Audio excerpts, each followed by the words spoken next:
여호와가 이르노라. 너희가 완악한 말로 나를 대적하고도 이르기를 우리가 무슨 말로 주를 대적하였나이까 하는도다. 이는 너희가 말하기를 하나님을 섬기는 것이 헛되니 만군의 여호와 앞에서 그 명령을 지키며 슬프게 행하는 것이 무엇이 유익하리요. 지금 우리는 교만한 자가 복되다 하며 악을 행하는 자가 번성하며 하나님을 시험하는 자가 화를 면한다 하노라 함이라. 그때에 여호와를 경외하는 자들이 피차에 말하매 여호와께서 그것을 분명히 들으시고 여호와를 경외하는 자와 그 이름을 존중히 여기는 자를 위하여 여호와 앞에 있는 기념책에 기록하셨느니라.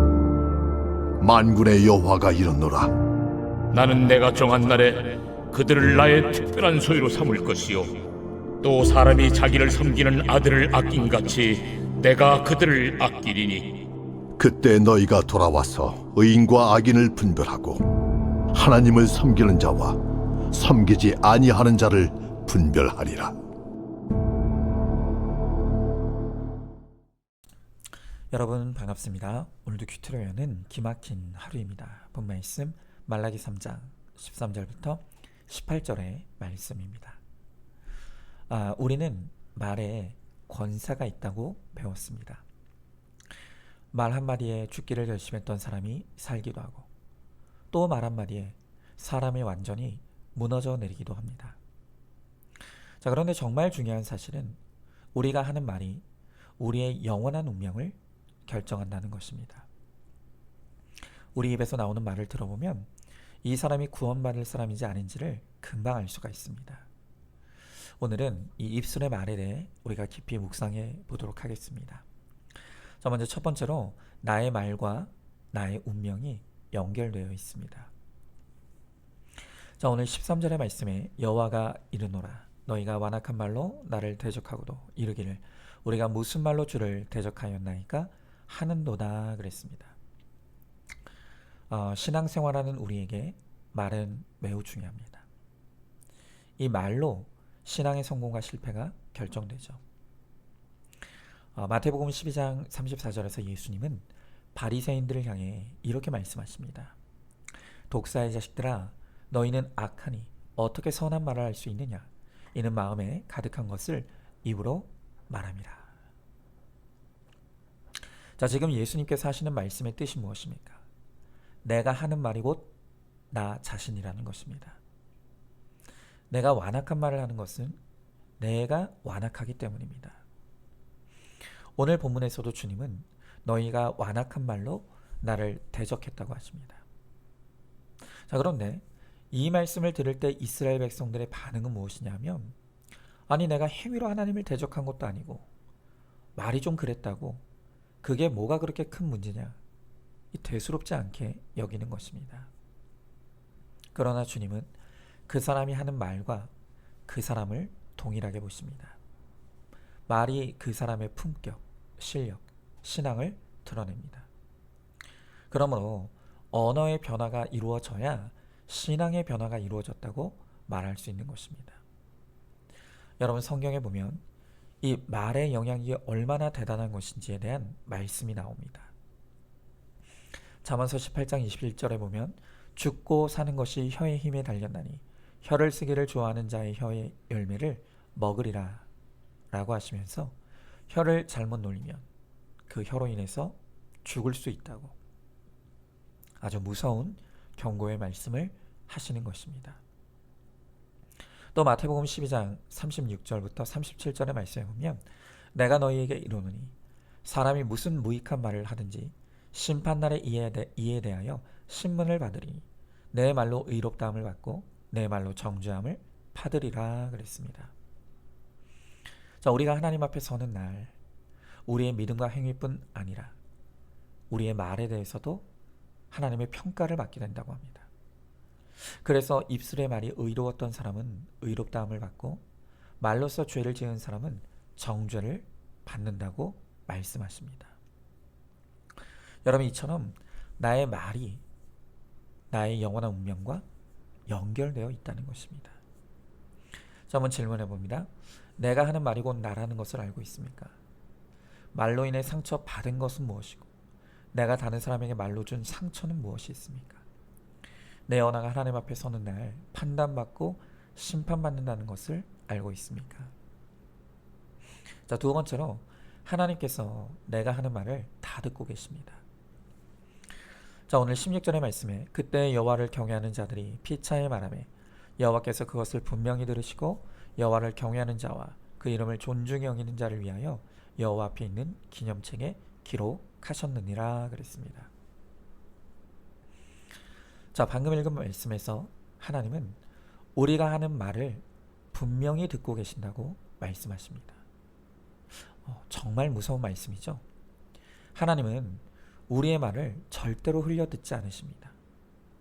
지금 내가 무슨 말을 하고 있나 하나하나 귀를 기울이시며 경청하고 계시고 그 말로써 내 믿음을 판단하고 평가하고 계십니다. 하나님께서 출애굽한 이스라엘 백성들을 40년간 광야에 두기로 결정하셨을 때 그 결정의 판단의 근거가 된 것이 바로 그들의 말이었습니다. 이스라엘 백성들은 출애굽한 그날부터 끊임없이 모세와 아론을 원망했죠. 그리고 그 원망과 불평을 들으신 하나님이 크게 진노하십니다. 그리고 신명기 14장 27절부터 30절에서 이렇게 말씀하십니다. 한번 들어보시기 바랍니다. 나를 원망하는 이 악한 회중에게 내가 어느 때까지 참으랴.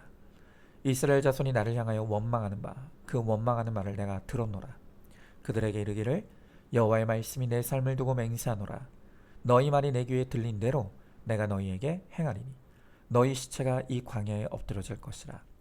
너희 중에서 20세 이상으로서 계수된 자 곧 나를 원망한 자 전부가 여분네 아들 갈렙과 눈의 아들 여호수아 외에는 내가 맹세하여 너희에게 살게 하리란 땅에 결단코 들어가지 못하리라.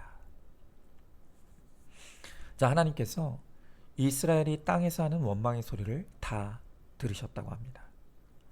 그리고 그 원망으로 인해 여호수아와 갈렙을 제외한 20세 이상의 모든 사람을 광야를 헤매다 죽게 하셨습니다. 여러분, 원망을 간단하게 생각해서는 안 됩니다. 원망은 회개가 없는 인생의 열매입니다. 우리가 내 죄를 보지 못하니 모든 책임을 남 탓, 환경 탓에 돌리다 결국에 그 끝에는 하나님을 탓하게 되는 것이죠. 정말 우리가 하나님이 내가 하는 모든 말을 분명하게 듣고 판단하신다는 것을 안다면 불조심이 아니라 말조심해야 합니다.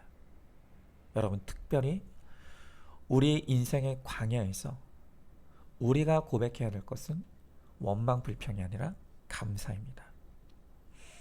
하나님은 우리를 곧장 가나안으로 데려가지 않으시죠. 반드시 광야를 통과하게 하십니다. 거기서 연단의 과정을 거치게 하시죠. 그리고 그 연단을 통해 하나님은 우리의 교만을 무너뜨리시고 오직 하나님만 의지하게 하십니다. 그러므로 광야가 비록 고통스럽고 힘들지만 이 광야의 뜻과 목적을 깨달았다면 이제는 원망과 불평의 입술은 굳게 닫고 광야를 통해 우리를 거룩하게 하실 하나님께 감사해야 합니다. 원망과 불평은 하나님과의 관계를 악화시키지만 감사는 관계를 회복시키십니다. 자, 한번 질문해 봅니다. 하나님께서 내가 하는 모든 말을 다 듣고 계신다는 것을 알고 있습니까? 광야와 같은 고난의 때 나는 원망 불평합니까? 감사하고 있습니까? 자, 마지막 세 번째로 믿음의 언어를 훈련해야 합니다. 자, 오늘 17절 18절 말씀에 만군의 여호와가 이르노라. 나는 내가 정한 날에 그들을 나의 특별한 소유로 삼을 것이요 또 사람이 자기를 섬기는 아들을 아낌같이 내가 그들을 아끼리니 그때 내가 돌아와서 의인과 악인을 분별하고 하나님을 섬기는 자와 섬기지 않은 자를 분별하리라 그랬습니다. 여러분, 주님은 우리가 하는 말을 분명하게 들으신다고 했습니다. 그리고 우리가 쓰는 언어에 따라 의인과 악인을 분별하고 하나님을 섬기는 자와 섬기지 않는 자를 분별하신다고 하시죠. 하나님은 우리의 언어로 우리를 분별하셔서 상 주실 자에게 상 주시고 벌 주실 자에게는 벌을 주십니다. 여러분, 그러므로 우리가 하나님께 칭찬받는 거룩한 백성이 되기 위해서는 반드시 언어 훈련을 해야 합니다. 이스라엘 백성에게는 하나님을 대적하는 마음이 있어서 그들의 대화에 하나님이 배제되었습니다.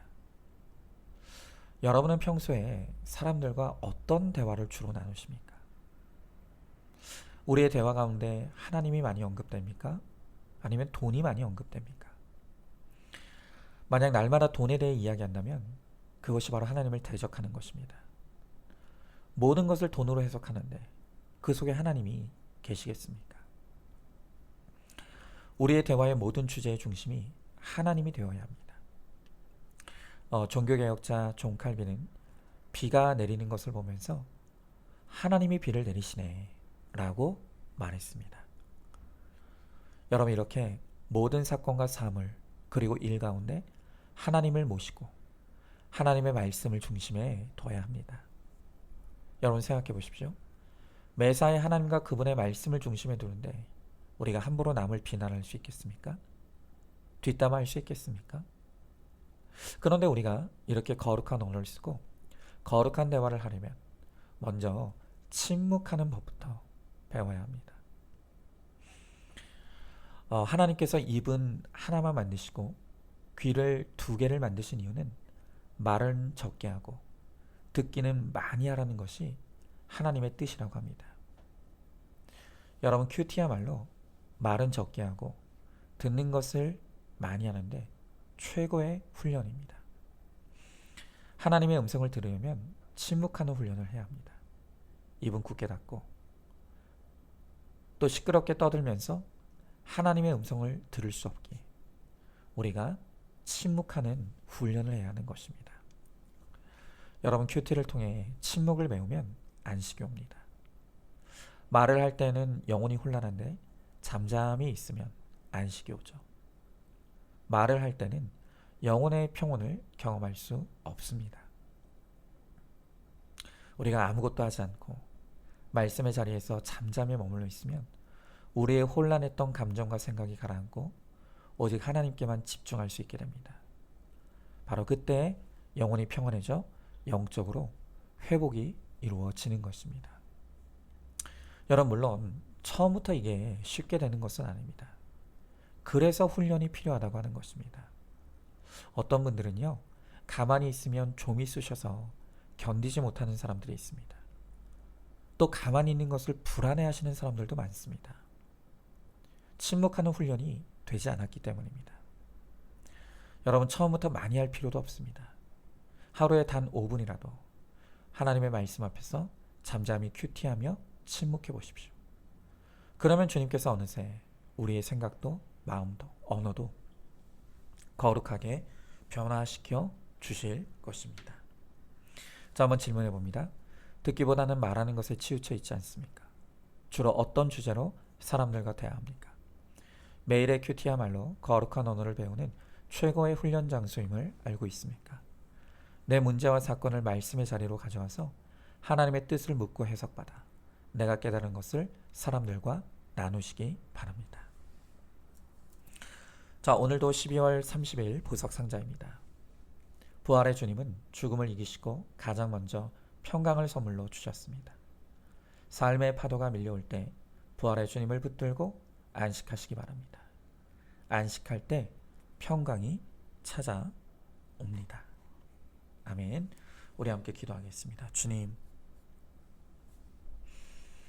오늘 이스라엘 백성들이 완악한 말로 하나님을 대적하고도 우리가 무엇을 잘못했느냐고 하나님께 따지고 묻는다고 하십니다.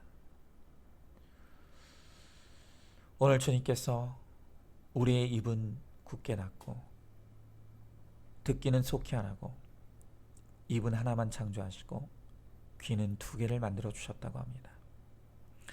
그런데도 우리는 어리석은 말로 떠들며 하나님을 괴롭게 하고 하나님을 슬프게 합니다.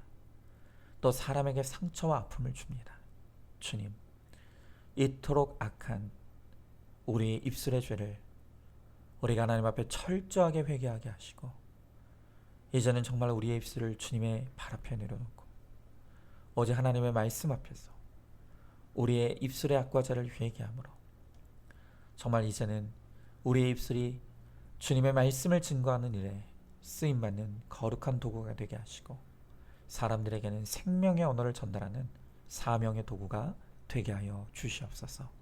믿사오며 사랑이 많으신 우리 예수님 이름 받들어 기도드리옵나이다. 아멘. 오늘도 큐티로 기막힌 하루를 살아내는 하늘가족 공동체 우리 모든 성도님 되시기를 주님의 이름으로 축복합니다.